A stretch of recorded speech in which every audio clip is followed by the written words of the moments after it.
Hi everyone, so I wanted to share some of the spiritual resources that I use. This book is Deliverance Prayers by Father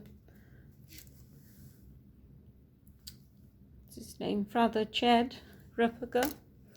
This book is a book on the predictions of Our Lady of Good Success, prophecies for our time, and this is an enrollment I did.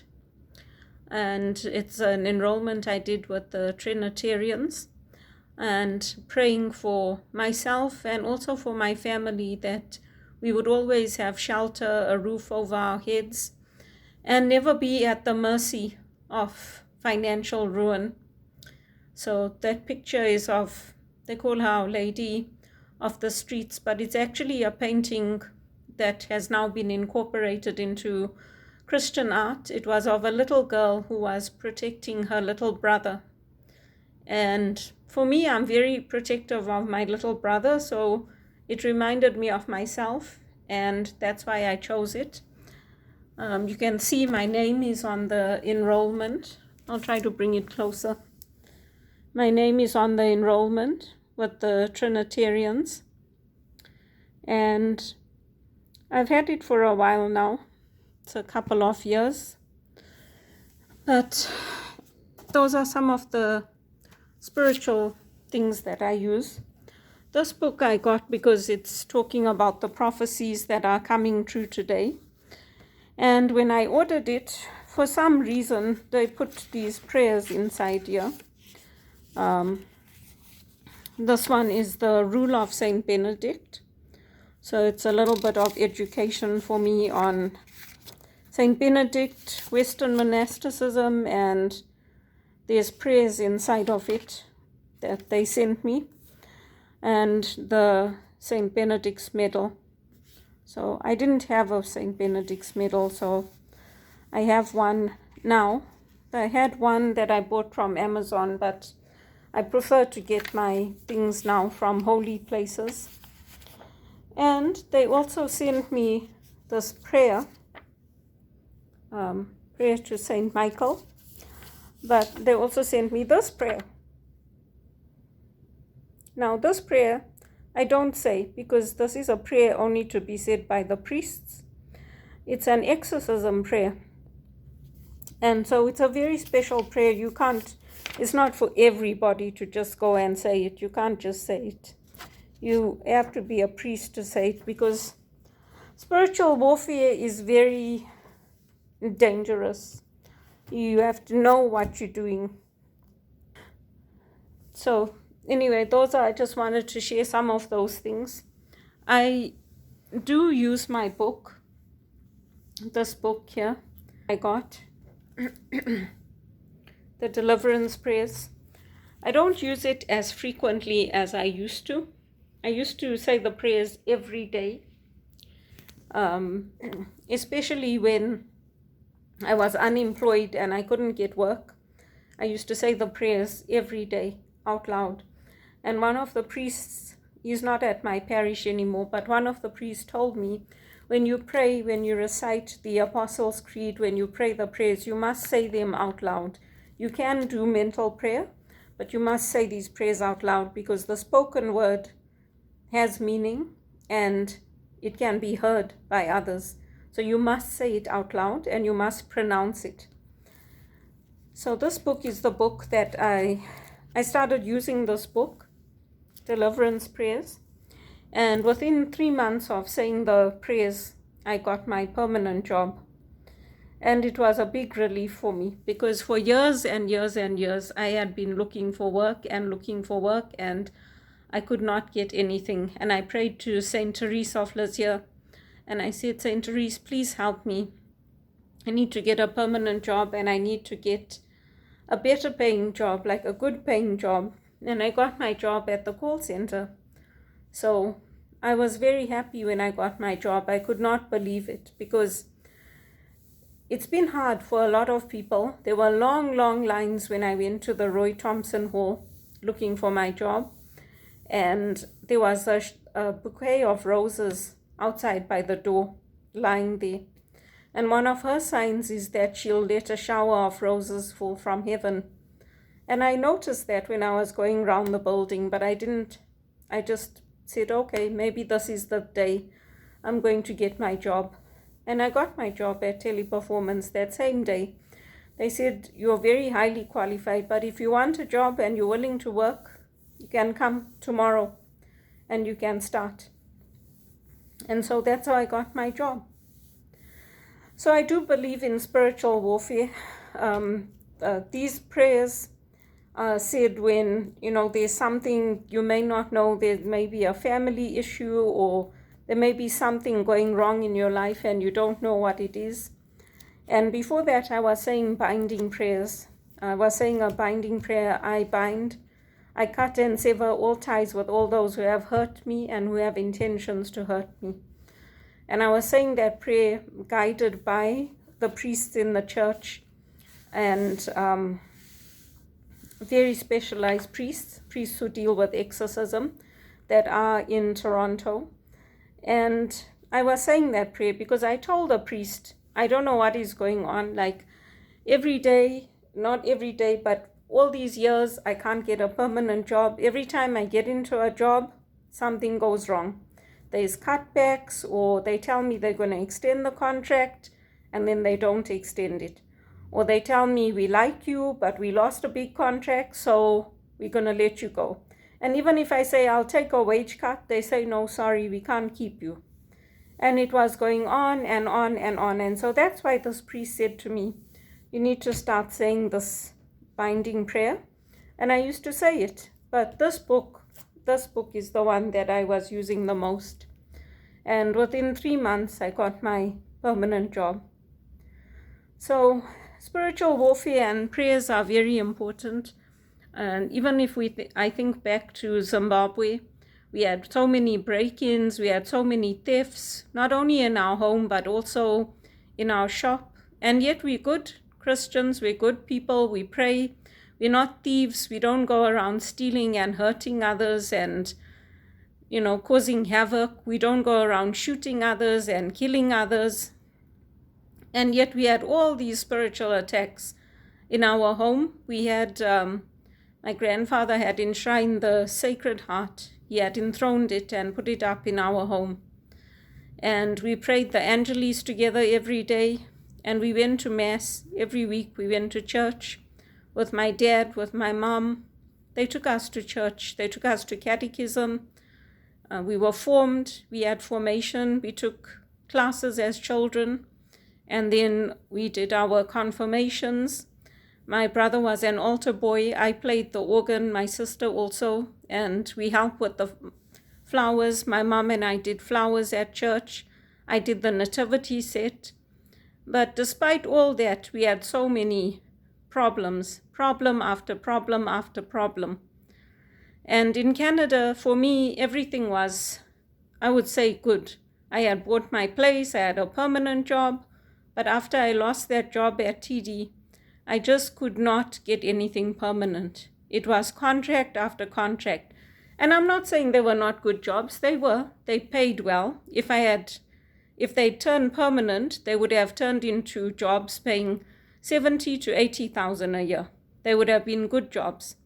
But I was not trained in that field. There were project coordination roles, consultant roles. I took one course in project management. So it wasn't really my field. I was hoping to get something in HR or another executive assistant role that was similar to what I had had at TD, which was not just setting up meetings and doing the photocopying. It was a very extensive role, but nothing opened up. So this job that I've got is interesting, and you just have to learn how to work with the Americans. A lot of people don't like it. Even when I started, I didn't like it. People say, oh, the Americans, oh, we don't want to work with the Americans. But you just have to learn how to do it. If I leave this job, I'll actually miss the Americans. Some of them, I enjoy them. Some of them are nice. And they have a good sense of humor. They're kind. They're compassionate. So spiritual warfare does happen. I don't know why they sent me that exorcism prayer. I'm not a priest. Anyway, I'll just keep it. And then I also have, in my home, I have this Sacred Heart of Jesus picture. And I have a lot of Elvis. Elvis was very, very spiritual, kept close to the Lord.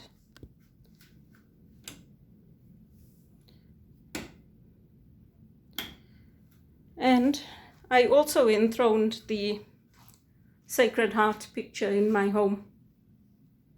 I put it up and I did the enthronement. So I put it up. You can see. Spiritual attacks come. Spiritual attacks come and spiritual attacks go. And the binding prayers, I would say, if you want to do the binding prayers, it's important to first talk to your priest. Ask your priest or tell your priest, this is what I'm thinking of doing.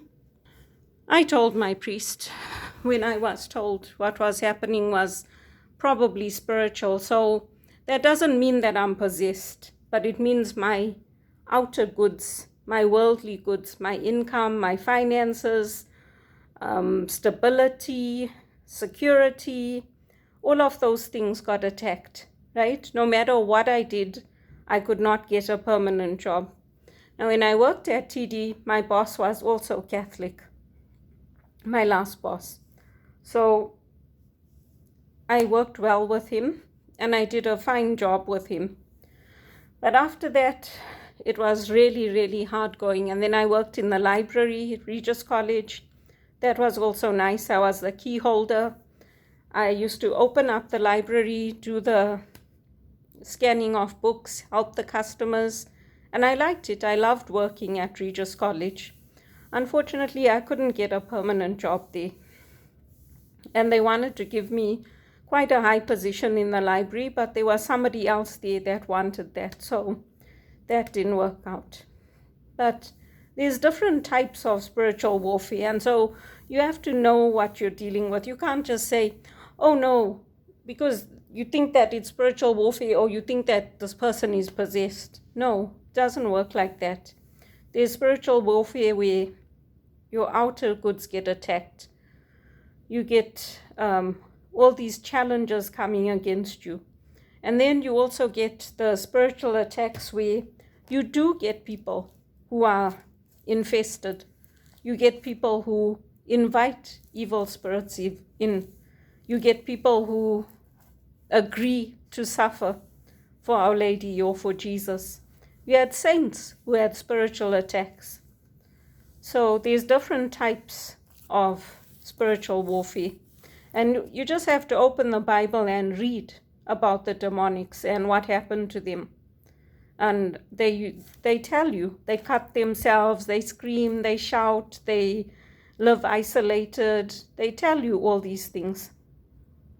And today we have different treatments. We have treatments for mental health. We have a lot of things, but that doesn't take away the spiritual component. It still happens. You have teams of people that work with a priest, a psychiatrist, a spiritual director, healthcare professionals. They work in a team now because the doctors have realized they don't know everything. When I went for that psychiatric assessment, I told Dr. Zaretsky, I've been in positions before where I've lost my health. I've been in positions where people thought I would never recover. And I have pulled out of it. I've just needed a little bit of support. And he said to me, oh, what do you do? Do you take medication?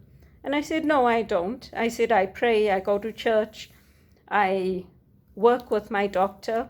And if I need medication, if I'm very, very depressed or it's something that I need help with, then he'll give it to me, but very very carefully. And when my mom came from from Zimbabwe to Canada, that was one of the times that I did need the medication because it really affected me to see how pulled down she was, to see the way she was. And I just could not believe that that was my mom. It affected me. And also the job loss at the same time. And he did give me an antidepressant for a while. And he was reluctant. He said, I'm reluctant to give this to you because if I give it to you, you might not come off it. But I did come off it by God's grace.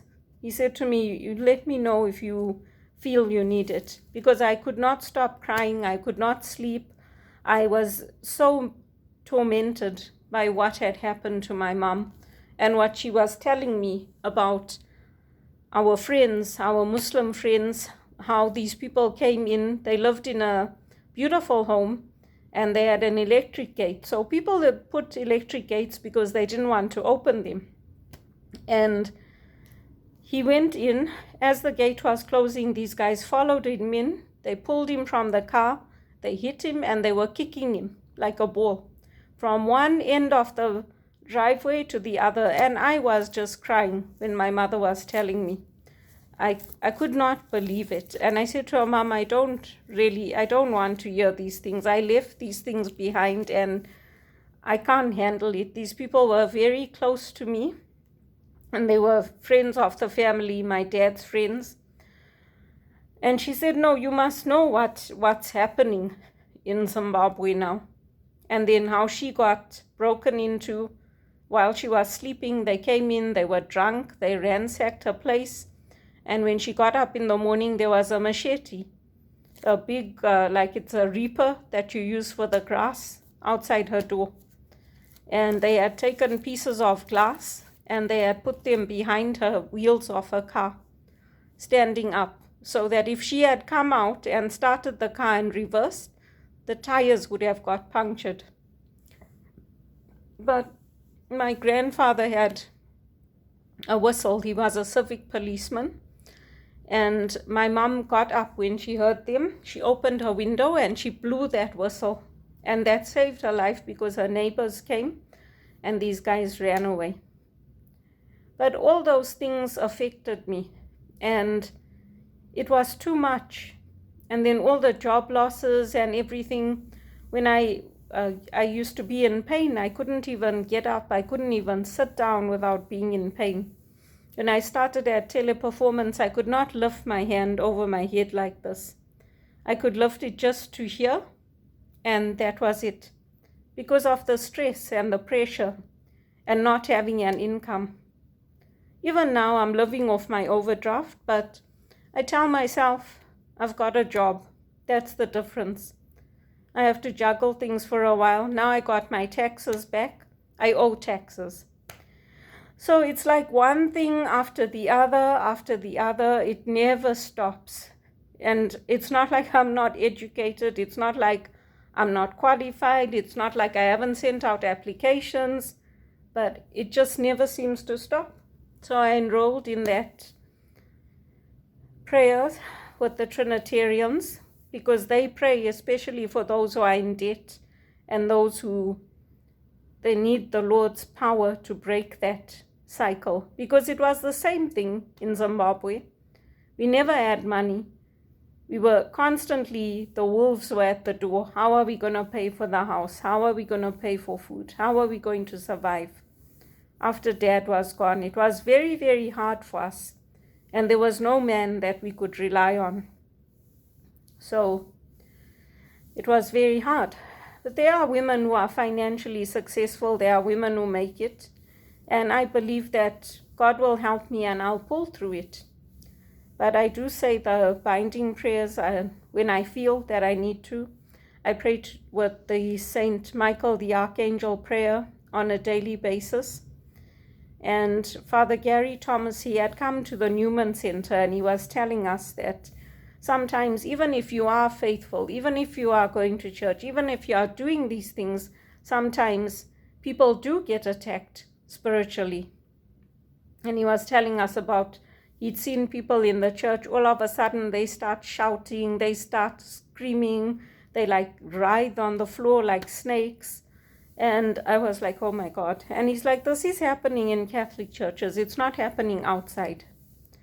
So we have to pray for God's protection. And we have to stay close to Jesus. And a lot of predictions are coming true, like this one, A Lady of Good Success. A lot of things are coming true. Vatican II, a lot of people love it. A lot of people are inspired by it. A lot of people are not. I remember when they brought the changes in. For us, Jesus will always be the way, the truth, and the life. It doesn't mean there are not elements of truth in other religions. It doesn't mean that we can't work with other faiths, that we can't help everybody. But for us, it's Jesus. And we pray to Jesus, and we honor Mary and Joseph and the saints and angels. But yeah, it's been a long haul. I've never been so attacked so much through my finances as when I've been in Canada. I had money in England. I used to work. Whatever I earned was more than enough for me to pay my rent, to buy food, to survive, to go on the subway. I never was under financial pressure. But here, you have to keep studying, you have to keep training, and don't believe the politicians that are telling you don't study. You don't need to study. You do. Look at what's happening in Zimbabwe, in South Africa. Okay, Robert Mugabe was educated, but what about everyone around him? You do need educated people. You do need to study. And whether it's learning a trade or going to university, university is not just about, oh, I've got the degree. It's about the skills you gain along the way. It's about the people you meet. It's about the relationships you form. It's about the community work you do. It's about much more than that. And they're saying, oh, we don't need universities. Yes, we do. We do need them. And if you want a university education, you have to fight for it. And you have to do it. No, not all of us have things fall into our lap where our friends say, oh, we applied for a scholarship for you. Not all of us have friends like that are going to take us to America or take us to Europe. We don't have people like that. Some people are blessed, they have that. Not all of us did. Maybe if my dad had lived, it would have been different. But my mom and dad were both poor, but we grew up in Africa. We didn't grow up in India with my mom's family around us. So they don't really know them, and they don't know us really, and we don't know them. We communicate, we keep in touch. I've met a few of my cousins, but it's different. So it's very, very hard. When you grow up without your dad, that stability, that security in the home, you feel it because it's not there. My mom did a lot. She did more than her share. And that's what hurts me, that I can't take care of her. Even though I brought her and I sponsored her and brought her to Canada, look at the peanuts I earn. It's not enough to cover rent, to buy food. Then you get hit with another clawback on your taxes, or you get hit. They say, oh, apply for this COVID benefit. Don't worry about paying it back. We'll deal with that when the time comes. Now you get calls every week. When are you going to pay? When are you going to pay? If you use credit to get your education, then you've got to pay that back also. So it's a catch-22, because you do have to study. You do have to learn. You have to show yourself approved unto the Lord. You can't just say, oh, no, I'm just going to take anything and I don't care. If you don't care about your life, who's going to care about it? Nobody. You have to care about your own life, your own education. You have to care about dressing properly, looking nice, taking pride in your appearance. You have to care about it. So spiritual warfare is important. And not all religions are equal. I'm sorry. We can all have our own beliefs, but they are not all equal. And you can't say, oh, where's the proof Jesus rose from the dead? There is the Shroud of Turin. They did do experiments, and they know that Jesus rose from the dead. So you have to do prayers. And this is what helped me, this book. Even when I went to America after that investigation closed, I took this book with me and I said the prayers every day. There are prayers for each day of the week. I said them daily. Now I don't say them every day, but I pray the rosary every day, and I make some sacrifice every day for the Exolium Christianorum. But I've enrolled in these prayers, and I do say them. It's a good book to have, but like I said, if you are not spiritually strong, please don't go and just buy the book and start saying the prayers. It doesn't work that way. You have to be strong in your faith to start them, because sometimes the attacks get worse. So you have to be strong in your faith, and you have to know what you're doing.